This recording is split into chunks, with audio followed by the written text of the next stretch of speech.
يمسكوا الدكتور من المستشفى في غزه ويكسروا له ايديه ويخلوه يمشي ويعذبوه ويربطوه من رقبته ويخلوه ياكل من اكل الكلب علشان يذلوه، علشان رفض ان هو يقول كلام معين عايزينه يقولوا. لما نسمع كده هنقول برضه لا نملك الا الدعاء. طيب لما يبقى في اسير محرر قال شهاده لازم كل المسلمين يسمعوها، شهاده ان هو الاسيرات المسلمات بياخدوهم يعروهم يقلعوهم ويرموهم في الخيام مع الاسرى المسلمين في غزه، ولما هو الاسير ده ربنا يكرمه يعني ادالها لبسه عشان يغطيها يعذبوه 3 ايام. لما نعرف الكلام ده هنقول برضه لا نملك الا الدعاء. ينفع نقول لا نملك الا الدعاء؟ نقابل ربنا نقول كده؟ ما كناش نقدر نعمل حاجه غير الدعاء. طيب لو الجنود الصهاينه دول زي ما بيصوروا، يبقى جندي ما يسواش حاجه بيصور وهو بيهد مسجد ويضحكوا، ويصوروا وهم بيقتلوا بيقصفوا الناس ويضحكوا ويصوروا كل ده، لو واحد من دول قام مصور واحده من الاسيرات بتوعنا وهي عريانه او صور واحده واغتصبها، هنقول برضه لا نملك الا الدعاء. نبقى احنا ايه ساعتها؟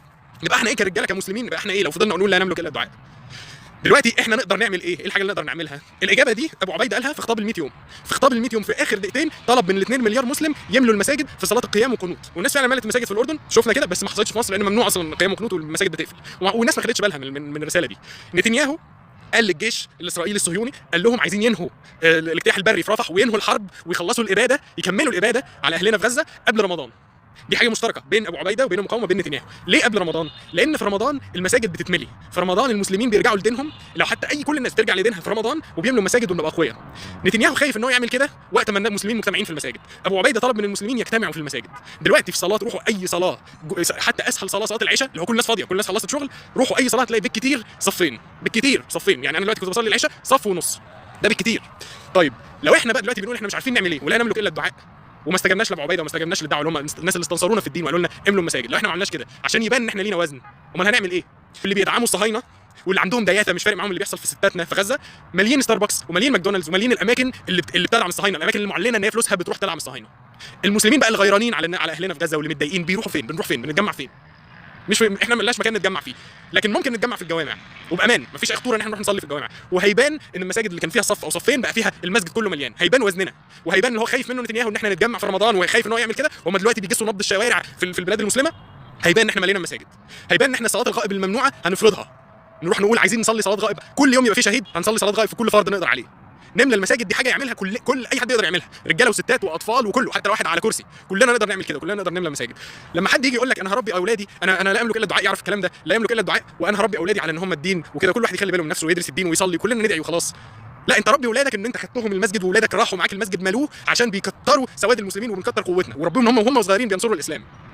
احنا كلنا لازم نعمل حاجه في الموضوع ده لاننا كلنا مسؤولين، مفيش حد هيشوف احنا مستنيين ايه، نلاقي فيديوهات يغتصبوا فيها ستاتنا في غزه ونقول لا نملك الا الدعاء، ده اللي احنا مستنيينه. كل مسلم لازم يعرف ان هو مش في امان، هم بيحاربوا غزه، مش بيحاربوا عشان هم عايشين في غزه، هم بيحاربوا الاسلام. الدين الاسلامي مضر للصهاينه ومضر لكل حلفائهم. الدين الاسلامي بيحرم الزنا، بيحرم الخمره، بيحرم الربا، بيحرم العري، بيحرم القمار، بيحرم كل ده بمجرد الواحد يبقى مسلم بس بنخسرهم فلوس، احنا مضرين ليهم عشان احنا مسلمين بس، انتشار الاسلام بس، ان الواحد يبقى متمسك بدينه بس، انت كده عدوهم وهيعملوا فيك زي اللي بيعملوه في غزه بمجرد ما يقدروا. مفيش حد في امان، مفيش مسلم في امان الا لو ساب الاسلام بقى. فهي حرب على الاسلام، ولو تفجير المساجد واللي بيحصل ده مش كافي، مش عارف ايه اللي هيبين اكتر من كده. غير كده ان احنا كمسلمين من السبب انهم بيحاربونا ان احنا حتى واحنا ضعاف وحتى واحنا خسرانين برضه هنجاهد وبرضه نعمل اللي احنا نقدر عليه. احنا نقدر نعمل ايه؟ نقدر نملى المساجد، ده واجب علينا، واجب على كل واحد معاه موبايل ويقدر يتكلم، لو مش قادر بيتكسف يتكلم او حاجه يكتب، واجب علينا دلوقتي الايام دي ننشر الكلام ده. ليه؟ لان من فتره الصهاينه اكتشفنا من مؤثرين كتير على السوشيال ميديا، اكتشفنا ان هو الصهاينه حاولوا يرشوهم ويدفعوا لهم فلوس يشتروهم، الشعب المصري، الشعب السعودي، الشعب الاماراتي، حتى الشعب الاردني، كلنا عندنا نخوه، مفيش حد ما عندوش نخوه، مفيش حد هيبقى عارف ان ستاتنا في فلسطين بيحصل فيهم كده والاسرى يحصل فيهم كده ومش فارق معاه. كذب اللي بيقول كده خاين. احنا لازم ننشر الكلام ده عشان ما نقعش في الدياثه، دي دياثه، لو فضلنا ما بنعملش اي حاجه نبقى بنقع في الدياثه، فاحنا لازم كل واحد يقدر يعمل حاجه يعملها. نملى المساجد، نظبط منبهاتنا ان احنا كل صلاه هننزل نصلي في المساجد وناخد معانا ناس، نظبط منبهاتنا في رمضان، ان رمضان لما يجي هننشر ان احنا هنقاطع المسلسلات والكلام اللي بيبعد الناس عن الدين ده. بس اللهم بلغت اللهم فاشهد.